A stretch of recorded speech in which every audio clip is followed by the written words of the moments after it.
Hello everyone. Today I will be teaching you the London system to go from this. This is a very sad man next to a bench.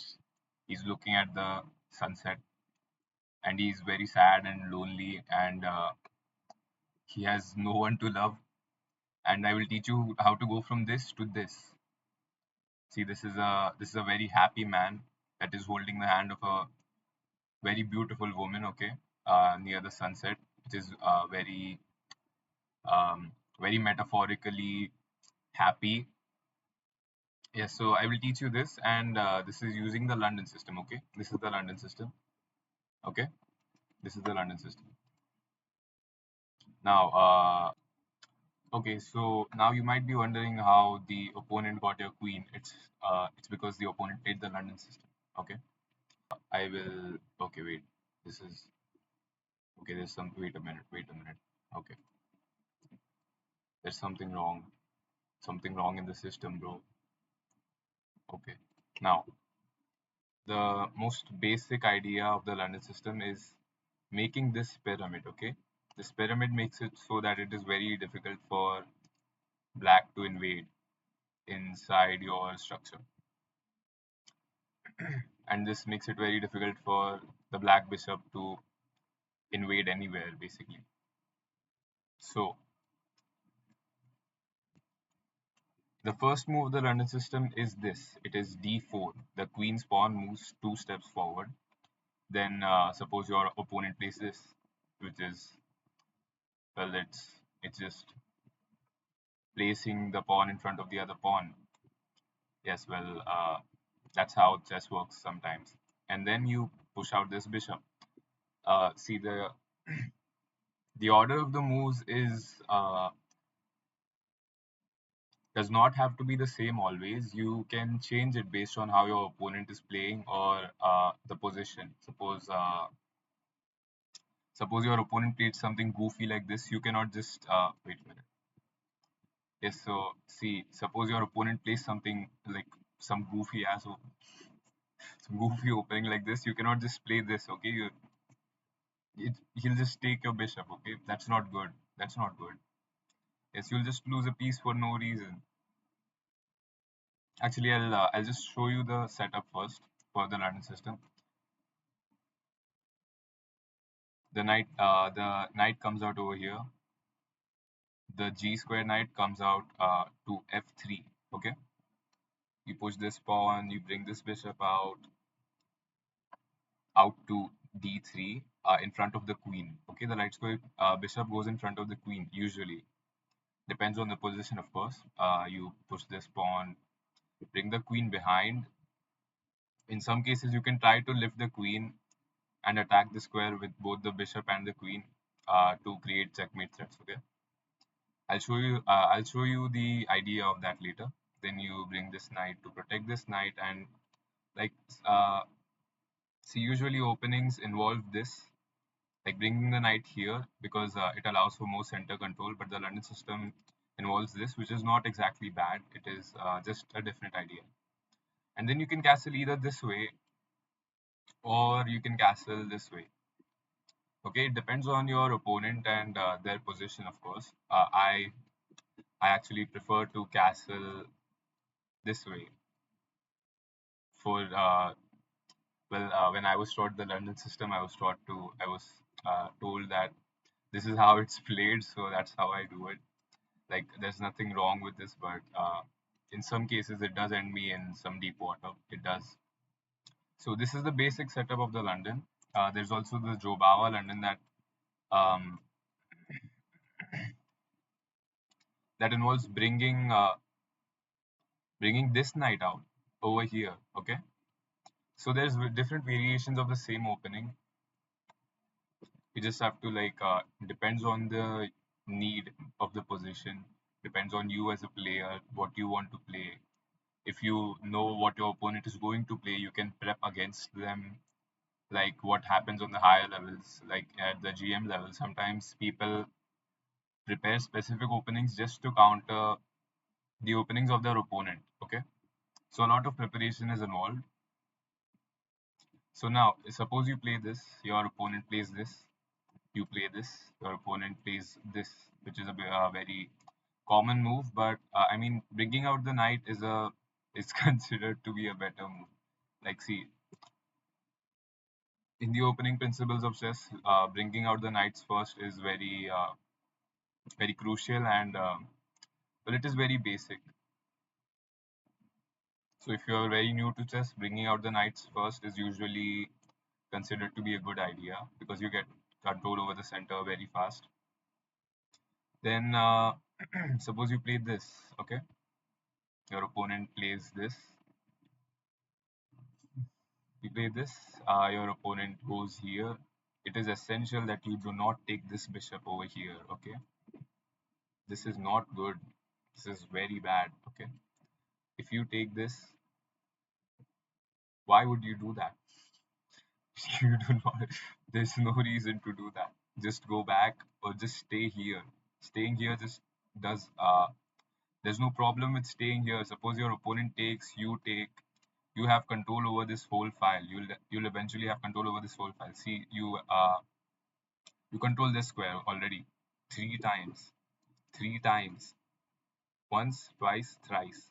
Three times you're controlling the square, which is in the center of the board. Controlling the center is very important in chess. Suppose you bring out your bishop. Okay, wait. Suppose something like this happens, you bring out your bishop. Now you're controlling this square too. You're controlling this square. You're controlling this square. See what I'm talking about? You're controlling like the entire file. Then suppose your opponent, I don't know, goes here or something because they like lock their whole position up. I don't know. Okay, so you go here. You see what I'm talking about? So this is one of the ideas you can play, and then uh, yes. So I'll just set this up again so that it so that it's not confusing. Okay. If you go here, here, here, here, um, here, here. Yes, and in some games with lesser time, you may just blunder this bishop, which is not good. So it is essential to either do this or just do this. Okay. This is the most basic idea in the London system. This is what this does is if your opponent takes this bishop, you just take with this pawn and open up this rook. Okay. Sometimes what happens is you've already moved this to like thwart some knight attacks. Okay. Suppose suppose your opponent plays this and you're trying to get rid of, like, not allow the knight to come here, which is fair, but then you just like this is just it's not that good. Okay. And now you cannot castle on you can castle, but see, this is not very optimal. This is much more optimal. And then yes, so see, the bishops, you get them here or just here, protected by this pawn, either here or here. Okay. Now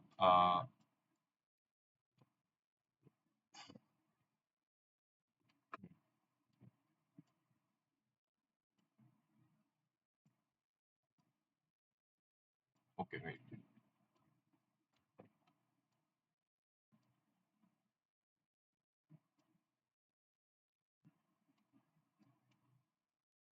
See, now you play this, and now this square is attacked twice, which is not good for black. Okay. And there are many ideas that involve sacrificing this rook when it is protected by the queen. I will show you soon. Suppose this happens, you play this, and then your opponent, I don't know, develops the bishop or something. You go here. Okay, so see, now this pawn is pressured three different ways. This, by this, by this, and by this. And this is very essential. This pawn, if the opponent ever decides to castle this way, this is just a disaster for him. Like, see, this is just made. It is not necessary for black to take, of course. He can just go here. but this is just not good. Like you can enter into some kind of perpetual check position that can like lead you to losing all your pieces. But that is just a situation that can happen.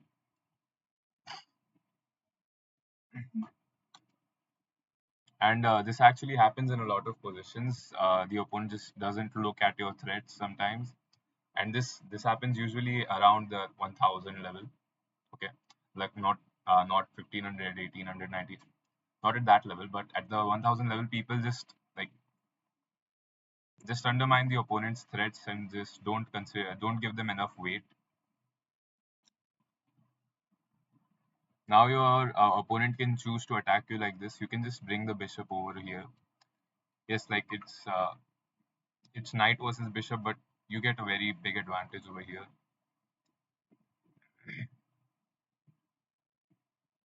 If like castles, you can just he won't castle. Your opponent is not dumb, so he will try to do everything in his power to save this. But this is an essential square in the running system. This is an essential attack square.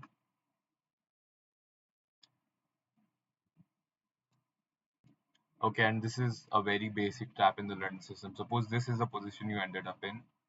You can play this. Um, if the knight takes, which will probably not happen, but if the knight does take, you simply have a fork. You simply have a fork. Like you just win a whole bishop or a knight, depending on what your opponent is willing to give up. And uh, if the knight doesn't take, if the suppose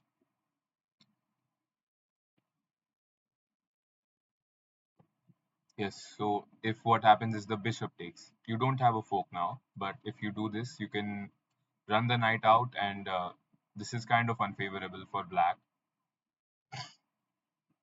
And if the knight takes, you can just open this file up. It's just yeah, it's just that. Now another thing I've observed a lot is yes, I've actually had this situation personally in like 2 or 3 games. The opponent just gives up a whole piece for no reason. Suppose you play this happens. No, no, sorry, sorry. Suppose the opponent attacks the center, which is a fair move actually. You play this, the opponent will play this maybe, depends. I'm just showing you a situation that happens. This knight is missing. Okay, so you play the knight here. This happens. You suppose push the bishop here, which depending on your opponent may be a bad move. You can just like it's actually not that good of a move. You can just put it over here. Just developing the pieces is also very important. Just even moving them by one square is very important. See now this bishop move opened up this castling possibility.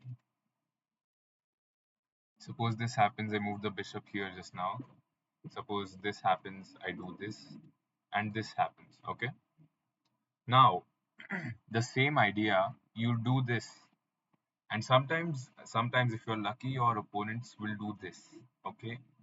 Now this is a big blunder for black because you can simply take this knight attacking the queen. Okay, attacking the queen, and now like it has to save the queen. Okay, it's you have to take this knight or just get this queen out of the way. Suppose you do this, I just run away with my knight somewhere. Wait, can I? Yes, I can just run away with my knight. Yes, if takes. Yes, I just get a free piece. I just get a free piece for no reason. Uh, yes, I was here. Okay, so now if takes, I can just get a free bishop, which is good for you. Yes, and this has happened like in 2 or 3 games for no reason. The opponent has had a lot of time, and he just played like this for like God knows why. And of course, castling depends on the position. So you can just leave the king in the center. Well, you don't really need to castle in some positions, but this is not something I'd recommend for beginners because it gets your king to safety. But sometimes you just You just don't need to do that. The king is doing perfectly safely. It's doing perfectly fine in the center, and you just don't need to move it anywhere. And you're suppose yes, and your rooks are really doing the position justice and attacking everywhere. You know, so in some positions, you may not need to castle, and for intermediate to high level players, what they sometimes do is they do not castle and wait for the opponent to castle first to decide which side to attack and which side to castle. Suppose your opponent decides to castle this side. Okay. What some people do is they take an aggressive approach. They start attacking the opponent, and they castle this side, which is perfectly very common. It is very common, and that is how you can play the London Opening to win your opponent's queen. But it is not recommended because the opponent will get sad, of course. So, well, maybe try to find someone that your interests align and they're not already in a relationship. Yes. If something like that does happen, if you do end up stealing someone's queen, do not give me credit for it. I do not want it. Thank you for watching, and I hope you find someone like this young man did and this woman. Yes, their bond is so beautiful, and the sun in the background, it's so metaphorical. Yes, and I mean, he just looks so just looks so happy, and so does she. Okay, and that was it for me. This was the London system. Thank you for watching. Goodbye.